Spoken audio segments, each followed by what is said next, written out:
Hey guys, the dude from Denmark here. Welcome to episode 3 of Dragon's Maze, the new expansion that's about to come out for Magic the Gathering.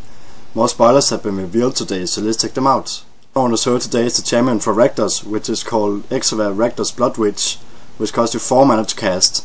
It's a 3/3 and got first strike and haste. It got the Unleash mechanic, which means that when it enters the battlefield you can put a 1/1 counter on it. If you do, it can't block. Each other creature you control with a 1/1 counter on it has haste.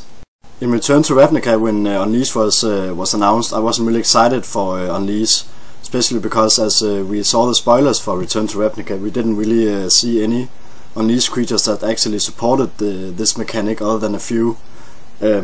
So this champion is really awesome, especially because she supports the Unleash so well with giving haste to your creatures if you do unleash them. So I actually think now I suddenly want to really make Unleash deck. I really think this champion is one of the more better ones we have seen so far. The fact that she's a 3/3 and got first strike and haste and unleash and giving other creatures haste with a 1/1 counter on it, and she's only costing 4 mana, is just really crazy for this creature. So I really think it's a good creature. The champion that have been spoiled today is the champion for Obsidian, which is Teasa, Envoy of Ghost, which costs you 7 mana to cast. It's a 4/4 and got Vigilance and Protecting from creatures. Whenever a creature deals combat damage to you, destroy that creature, put a 1/1 white and black spirit creature token with flying onto the battlefield. I must admit that I'm really disappointed by this champion. I really think it's a boring run and costs you way too much mana.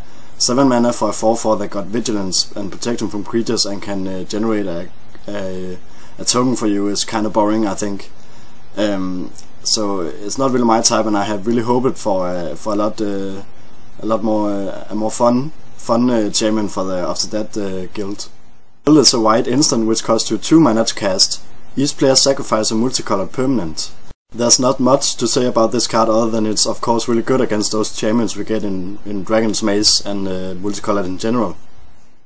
The rest of this episode is going to be about the Gatekeeper cycle we are going to see in Dragon's Maze. Both in Return to Ravnica and Gatecrash we saw these gates cards where they would support the gate lands. If you control the gates, these cards would do something for you. In Dragon's Maze, gatekeepers will be seen as something new to the gates. So if you control, in this case, if you control 2 or more gates, something special will happen. For instance, Opal Lake Gatekeepers is a 2/4 blue card which costs you 4 mana to cast. When Opal Lake Gatekeepers enters the battlefield, if you control 2 or more gates, you may draw a card. The white version is called Sunspire Gatekeepers and is a 2/4 and costs you 4 mana to cast. When Sunspire Gatekeepers enters the battlefield, if you control 2 or more gates, put a 2/2 white Knight creature token with Vigilance onto the battlefield. The black version of this is a 2/4 and costs you 4 mana to cast. It's called Urbalzar Gatekeepers, and when Urbalzar Gatekeepers enters the battlefield, if you control 2 or more gates, target creature and opponent control gets -2/-2 until end of turn. The green version is a 2/4 and costs you 4 mana to cast. It's called Saruli Gatekeepers, and when Saruli Gatekeepers enters the battlefield, if you control 2 or more gates, you gain 7 life. The last version is the red one, which is a 2/4 and costs you 4 mana. It's called Smeltward Gatekeepers, and when Smeltward Gatekeepers enters the battlefield, if you control 2 or more gates, gain control of target creature and opponent controls until end of turn. Untap that creature, it gains haste until end of turn. In Gatecrash I talked a lot about that I wanted to make a deck about gates, since we had a lot of cards that supported the gate cards from Return to Ravnica and Gatecrash. I never really played with it since I actually thought the deck was kind of boring. But in Dragon's Maze with these cards and this cycle, I actually think it would be fun to take that up again and make a deck with the gates. I think this card is really good. In general, I think it's a nice cycle and really fit the whole Dragon's Maze theme. That was the cards I wanted to show today. I hope you liked this episode of Dragon's Maze spoilers. You can leave me a comment down below and tell me what you think of the cards we have seen so far and the blog in general.